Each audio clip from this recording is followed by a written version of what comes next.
This training video is about some ins and outs of Ancestry.com. Logging into Ancestry.com brings me to a page which is divided into several blocks of information. The upper left block lets me know which of my trees I am in. This block of information is part of our primary focus in this video. It shows my recent activity with this family tree, which makes it easy for me to pick up where I left off on my last session. I can see more details about this tree by clicking on the box in the upper right-hand corner that says, Go to my tree. Ancestry.com provides summary information about the tree you have selected. In this example, it shows that there are 21,144 people, and it has 451 photos. Ancestry.com's iconic green leaf identifies people with hints. By clicking on View People with Hints, you are taken to a page that displays all hints in the tree you have selected. In this example, the Bob L. Moore family tree. From here, you can select the first hint displayed or scroll through the pages until you find one in particular that you're looking for and solve it. We'll come back to this page in just a moment. What I want to point out, however, is the information in the upper left-hand corner. This is a summary of the hints found in this tree.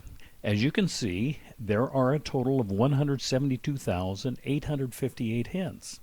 That will probably take a week or two, or more, to solve all of those hints. But solving them one at a time is all you have to do.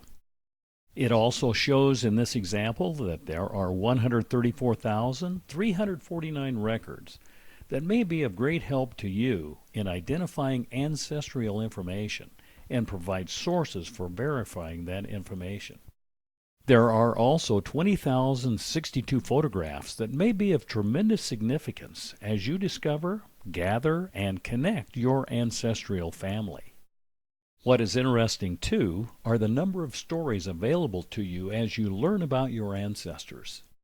Member trees are genealogical compilations by Ancestry.com members, and who may have common ancestors with you or similar surnames, which can be of significant value as you compare your family tree with data found in member trees.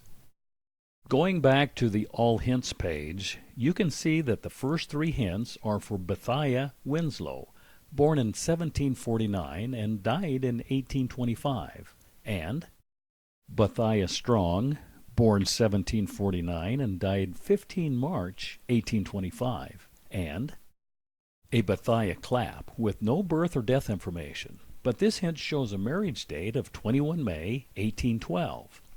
If this is the same person as either of the first two, then doing a calculation between her marriage date and birth date shows that she was 63 when she married, perhaps the second time.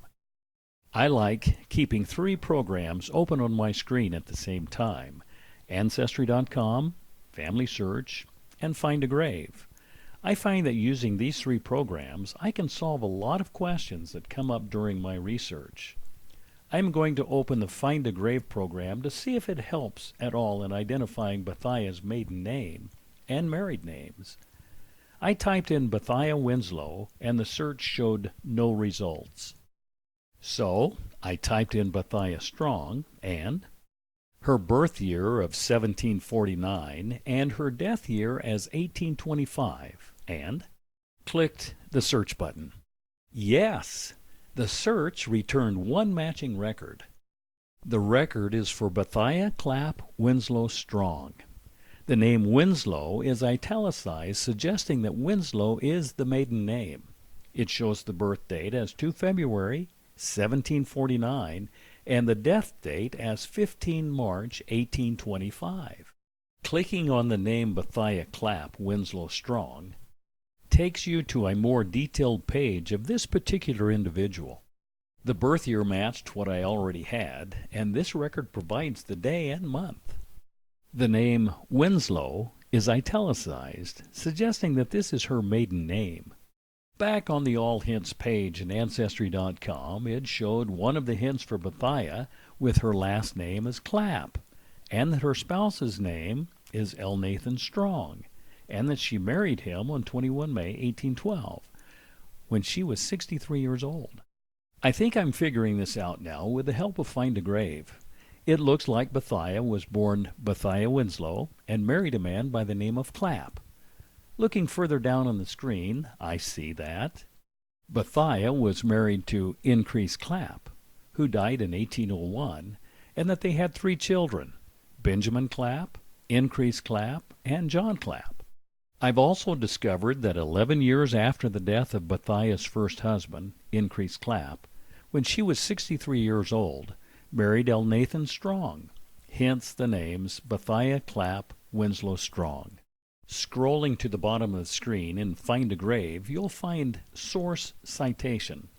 By clicking on the words Source Citation, Find a Grave reveals the source of this information, which you can reference and copy to other documents, such as Family Search, Ancestry.com, or any other genealogical program. In summary, I was able to update the Bob L. Moore family tree for Bethiah by adding her maiden name, her first spouse's name, her second spouse's name and their marriage date, her birth date, the names of her children, her cemetery information, and a source, all without even clicking a single hint in Ancestry.com. I'm anxious to find out what additional information I can find from the hints in Ancestry.com.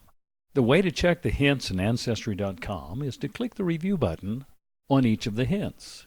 As you explore the hints provided by Ancestry.com, you'll gather a wealth of information about your ancestors and help you make connections to tie your family together. An interesting feature of Ancestry.com is DNA.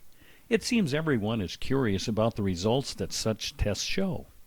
I've spent a lot of time in this section of Ancestry.com and find a tremendous spike in new DNA results around the first of the year. It appears that DNA kits make great Christmas presents. By clicking on the DNA tab, a drop-down menu gives you lots of options in exploring your DNA. The first option, your DNA Results Summary, lets you explore your DNA story with an ethnicity estimate. These make fun comparisons, especially with siblings and parents, if you are fortunate enough to have them take the test before it's too late. In this example, the person's results show that he is 65% from England, Wales, and Northwestern Europe, 28% from Ireland and Scotland, and 7% from other regions. By clicking on the green box at the bottom of this section labeled Discover Your DNA Story, it breaks down your ethnicity estimates further and shows a map of the regions in which your ancestors lived. You will probably spend a lot of time in the DNA Matches section. In this area, it generally shows anywhere from 4 to 8 pictures, depending on the size of your display screen, of individuals newly discovered in your Ancestry.com DNA pool. You can click on these pictures to find more information about each one of them. This example shows some of the information that you can discover on individuals in your Ancestry.com DNA pool. At the bottom of the DNA Matches section is a green tab that says View All DNA Matches. Clicking on this tab takes you to a huge list of all your DNA matches, and it keeps growing by the day. People are interested in this relatively new scientific method of finding more information about you and connecting you to others through this process. In this example, 3 parent-child relationships are shown. Ancestry.com sorts this information with the closest relationships at the top to the most distant relationships at the bottom. They do this through the amount of centimorgans shared in the DNA. The more centimorgans shared, the closer the relationship. After the parent-child relationship is shown, then full siblings, then close family, then first, second, third, and fourth cousins are shown, then distant cousins. At the top of this page, under the teal-colored bar, are 3 tabs: Groups, Filters, and Search. Clicking on the Group tab shows a drop-down menu from which you can create custom groups from your DNA pool and allows you to search the DNA pool in various ways. The Search tab allows you to search for names by full name, surnames only, or by birth location in Matches trees. Before going back to the Filters tab, there is one more cool feature on this screen. It's the Map tab located in the upper right-hand corner. Clicking on this tab takes you to a world map, which shows all your fourth cousins or closer DNA matches throughout the world. In this view, I have zoomed into the United States portion of the map, and it shows most of my DNA fourth cousins or closer matches east of the Rocky Mountains. Since I come from Kansas City, Missouri, I'll zoom in even closer on the central portion of the United States. Zooming in on the map shows more detail, and the more you zoom, the more detail you get. How do I know that these are fourth cousins or closer? In the upper right-hand corner of the screen is a tab labeled Filter by Relationship. By clicking on this tab, a drop-down menu shows the relationship filtered by all those with a green check mark to the right side. You can change this filter by clicking on or off the check marks. Now let's look at the Filters tab. By clicking on the Filters tab, a drop-down menu shows various filters that can be applied to your DNA search. As was pointed out earlier, new DNA matches are being added to your match list daily. One way Ancestry.com helps you look for new matches is by putting a blue dot by any DNA match you have not yet viewed. This can be very helpful for you in many ways. As you can see from the drop-down box, there are several ways you can filter to search your DNA matches. Explore them. You may find a gold mine with each one. For this Filters tab, however, I'll focus on common ancestors. I found this filter to be of tremendous value in finding ancestors I can add to my tree. By clicking on Common Ancestors, you will note that the name of the Filters tab is changed to Common Ancestors to show the particular filter you have selected. The list of DNA matches now shows all matches who have common ancestors with me and shows the number of people each one of these matches have in their trees. In this example, I have scrolled through the list and I'll randomly select a DNA match with a common ancestor. And in this case, the person has 1,158 people in her tree. By clicking on her picture or username, I'm taken to a screen that shows our common ancestors, and by clicking on View Relationship under either common ancestor, it shows direct line ancestry for you and the person you have selected. How cool is that? By examining the lineage of this DNA match, it may be possible to add additional cousins to your tree by comparing the information in your tree to the information in your matches tree. Personally, I get very excited when I can find DNA matches with common ancestry to me. At the top of the page, you can click on your DNA matches username, and the ancestry profile for that individual displays with information you may find helpful. In her profile, she says that she is a mom of 4 boys who didn't know anything about her ancestors, but now knows more than most people. The box to the right shares more information about this individual, including when they last logged into Ancestry.com, gender, age group, employment, and religion if they elected to disclose this information under their profile options. An exciting way for me to connect with newly discovered relatives is to contact them. Ancestry.com makes this easy too. Just click on the box in the upper right-hand corner, and you're given an opportunity to contact them through Ancestry.com's website. The asterisk beside subject and message indicates that you must include something in these fields. In this example, the subject is cousins, and the message includes information about the person sending the message and whatever message you would like to convey. I like to include my name, phone number, email address, and my city and state.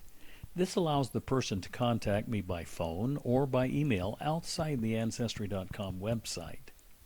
Then click the Send button and wait. Sometimes you hear back, sometimes you don't. I love it when they respond back and include clues that help make connections. The 4 surnames identified in this return email are surnames on both my mother's side and my father's side, suggesting a possibility of common ancestry on both sides of my family. The common ancestry shown earlier was through the Seeley line, which is on my mother's side. My great-grandfather, William F. Seeley, and the great-great-grandmother of my DNA match are brother and sister, and identifies my match's great-grandmother, grandmother, and shows her father as private because he is still living. Her father and I are third cousins, which makes her my third cousin once removed. Since this is a new feature in Ancestry.com, and having recently discovered it myself, I sent an email back to this DNA match explaining just how we are related and hoping she will use it to her advantage. Ancestry.com is a wonderful program to use in connection with Family Tree and others, such as Find a Grave. You will notice that only a small portion of Ancestry.com features were demonstrated in this video. Please take time to explore the other features of Ancestry.com and discover, gather, and connect ancestors in your family tree. Again, thank you so much for the service you render here at the Spanish Fork Temple and Family History Center. Your unselfish service is greatly appreciated and benefits countless patrons.